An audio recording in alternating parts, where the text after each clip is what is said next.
I'm Dan Weiner. I'm the Vice President for Global Affairs, University of Connecticut. I'm also a professor of geography. I've been here, this is the beginning of my 8th year, and I'm in charge of global programming at the University of Connecticut.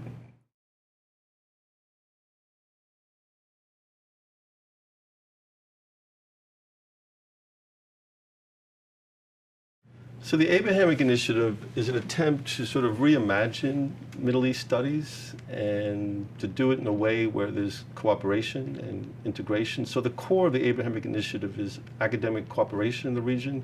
If you think about the Middle East, you've got, Morocco is becoming a leader in solar, and Israel's been a leader in water, and UAE is doing a lot of work in solar, and there's a lot of stuff going on. Why shouldn't they connect with each other? Why shouldn't they talk to each other? Why shouldn't they work together? So we're trying to reimagine a Middle East where the top minds and the top scientists in the region work together. And Abrahamic is also a common cultural heritage. It's something that, most people in the region have Abrahamic roots. So it's a way of looking at the differences and say we also have commonalities. And let's see if we can find ways to come together. And when we talk about Abrahamic, we're really looking not just at religion, but epistemology as a way of knowing, as a way of thinking and having a common heritage. So that's sort of the roots of it. The second piece of the Abrahamic Initiative this is the part I think is very unique, is University of Connecticut is sort of safe space. We had a workshop on the Mediterranean to start the initiative, and we had a faculty member from Lebanon and a faculty member from Haifa, and they're very close to each other, but they can't interact with each other. And if there wasn't this geopolitical conflict, you can get in your car in Haifa and drive up the coast, go to Beirut, you can come back and forth, but that's not possible now. So we're trying to bring people together in ways where they can feel comfortable and sort of redefine regional integration.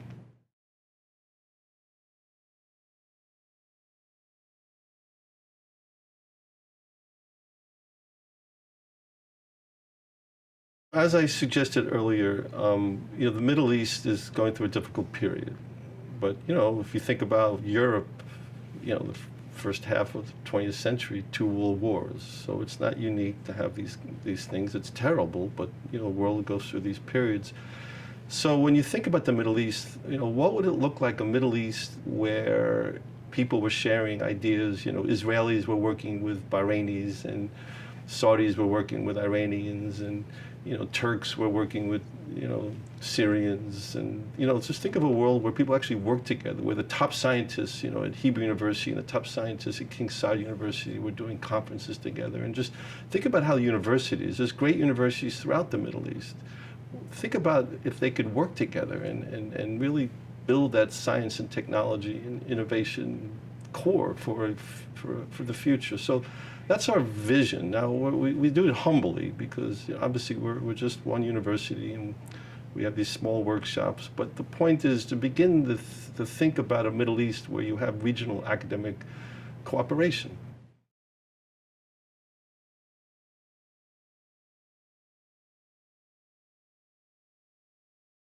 So the Middle East is, as you know, is a semi-arid and arid region for the most part, and the Middle East, North Africa region is very vulnerable to environmental change and climate change. So this is a topic that everybody is dealing with and everybody is concerned about. So it's not something that necessarily is conflict-driven. It's something that really brings people together.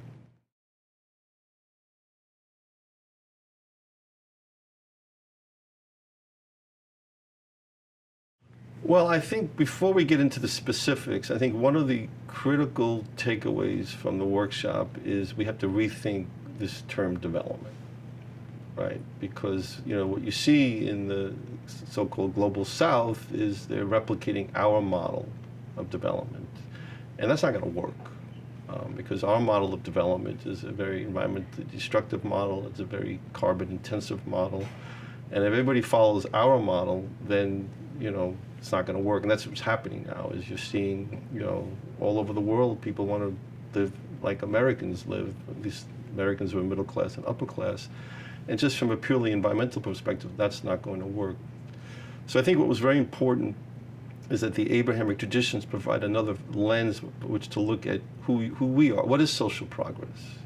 What is being a happy mean? What does progress mean? And it doesn't have to be 3-car garage and 4,000 square foot house, right? And flying all over the world all the time. And so I think that just epistemologically, those changes are necessary before we look at the specific types of projects. And I think that workshop was very successful in terms of rethinking just something as basic as consumption. Because, you look at climate change, there's obviously lots of conversation about it, a lot of fear about it, lots of policy conversations. There's obviously a transition going on to more renewable energy and trying to get off coal and oil in particular. But the real key is to have a life which is fulfilling and happy, where you consume less.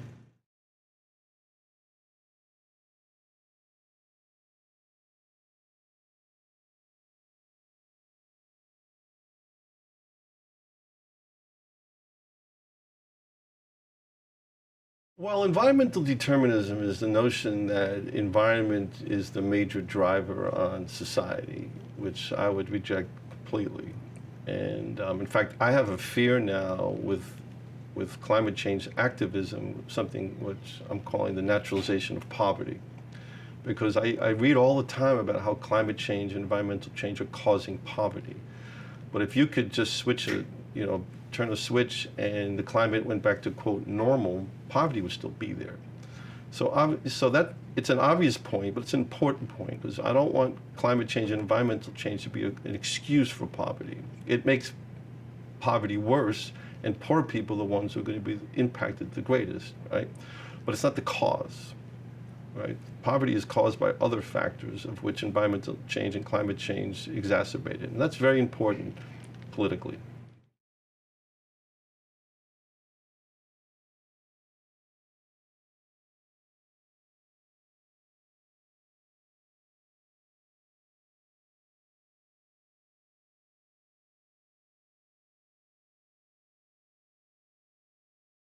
That's an attitude change. And, if you take sort of conventional economics, they have this thing called externalities. So you have a factory, you produce something, and pollution is external. Well, that's a problem, because it's not external. Because if you live in an area with the air pollution, you're breathing it. It's actually very internal. It could cause problems with breathing. So I think just the paradigm around development that's based on a particular form of economics and other disciplines needs to be unpacked. And I think the Abrahamic traditions and other religious traditions, this was on Abrahamic, but obviously it's much broader than that, have an opportunity to really change the way we think about nature and us being part of nature. But what's interesting about Abrahamic traditions is that they're contradictory, because on the one hand, God created the earth and the heavens, so you separate God from nature, and on the other hand, all these texts are talking about how humans need to be good stewards of the earth. So there's a lot of tension in there.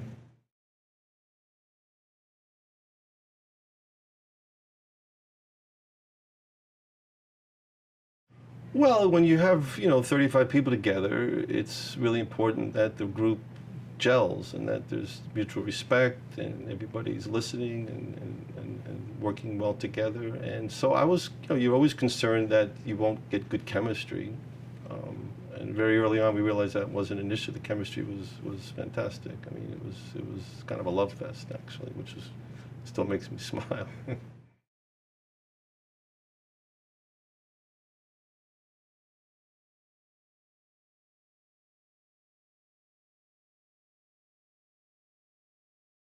Let me tell you a story about how this really got going in my own mind a long time ago, which is, maybe about 15 years ago when I was at West Virginia University and we were recruiting students, Saudi students, and I took a drive to Washington from West Virginia University and went to the Saudi cultural mission, and we would, I know these guys because we would go back and forth, and we're having lunch. And the top guy there says, the problem in the Middle East is Israel and America. And I said, and I just kind of got tired of hearing that argument over and over again. So I said to him, look, I'm a product of the academic left. I always would, we sympathize with the Palestinians and for a Palestinian state. I've taught about imperialism and colonialism, and I understand the arguments. I know Noam Chomsky's arguments, And I'm sympathetic to some of these arguments. But I'm tired of that. I'm tired of you suggesting that all of your problems are about Israel and, you know, the United States. I also have, you know, Holocaust survivors in my family. So I understand all, you know, the different components of this tension. I said, don't you have, like, your own problems also? And there was silence. And I thought maybe I'd done something terrible. He was going to kick me out of the room. And everybody was looking at me like, what did I just do? So this gentleman, who was, you know, a very senior Saudi person, looked at me. He said, let me tell you something. He said, when I went to University of Wisconsin, it was in the 1970s, I was a PhD student, and I was very confused, a little disoriented, and the people that helped me the most were Jewish graduate students. And it was like, I said, wow, well, that's progress. Then he looked me in the eye and he said to me, almost with tears in his eyes, he said to me, and my advisor was Jewish. He was like a father to me. I just was sitting there like, wow. I took off his political mask and I went to his heart. And so that's what we're trying to do here, is to, you know, get rid of the political grandstanding, just people to people with a common heritage to sit down and talk about issues and think about ways that we can work together. And it was very successful.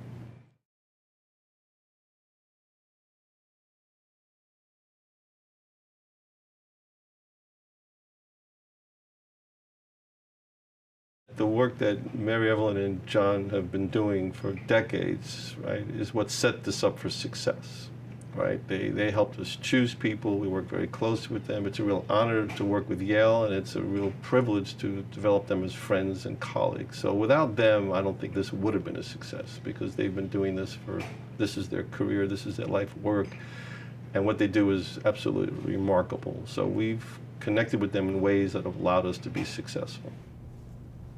We created the space, we created the opportunity, we had the funding, but I think these are the people that really made this successful, because they're the leaders in the field, and they came and they were open and they were warm and they were welcoming and they were brilliant. So I just sort of sat back and watched them and listened to them and learned from them.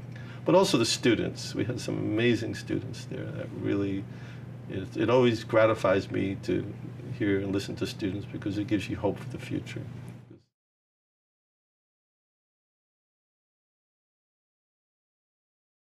To me, the most rewarding piece of the workshop was just how people came together. And in particular, there were people who really had not had opportunities to interact with Israelis. And they, you know, it was fantastic. You know, we're beginning to see the integration, you know, there. We see people starting to work together. So it's just really rewarding to see how people were just so happy to be there.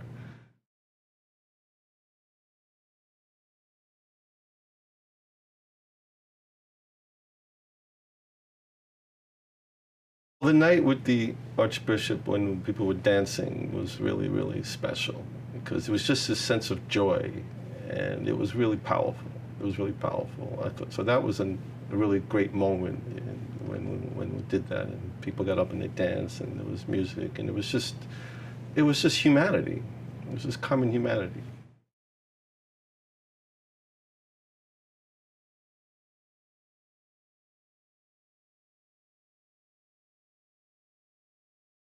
The workshop was certainly successful in the sense of people coming together. It was very successful in terms of people wanting to work together, right? We've already had a subgroup that's produced these shared principles of, you know, Judaism, Islam, and Christianity.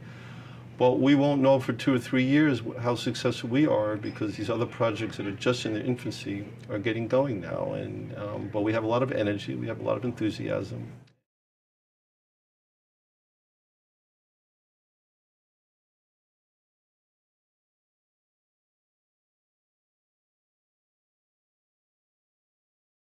We live in a world where everybody wants to talk, right? Not listen. And so it was really important that this was not a workshop where just people talked and talked and talked and everybody tried to stay awake. It was really for dialogue, and it worked. So that was very intentional. We could have had 100 people there, but we intentionally want these to be small, to be intimate, because you have to develop these personal relationships and you have to develop trust. And that's critical, because you're not going to have follow-up projects. You're not going to have success if people don't trust each other and people don't like each other. So we've achieved that.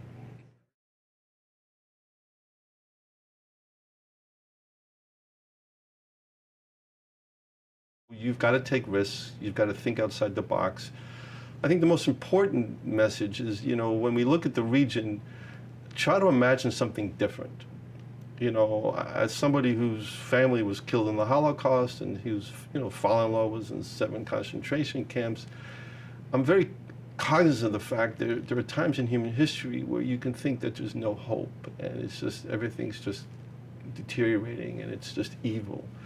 But look what emerges out of Europe after these 2 world wars, which is a very progressive social democratic space, which is being challenged now, which is another conversation.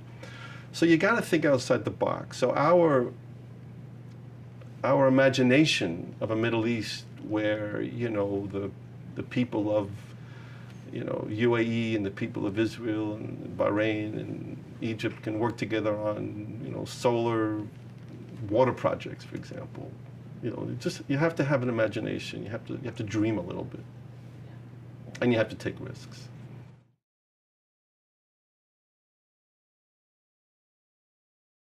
I think there's a hunger to connect.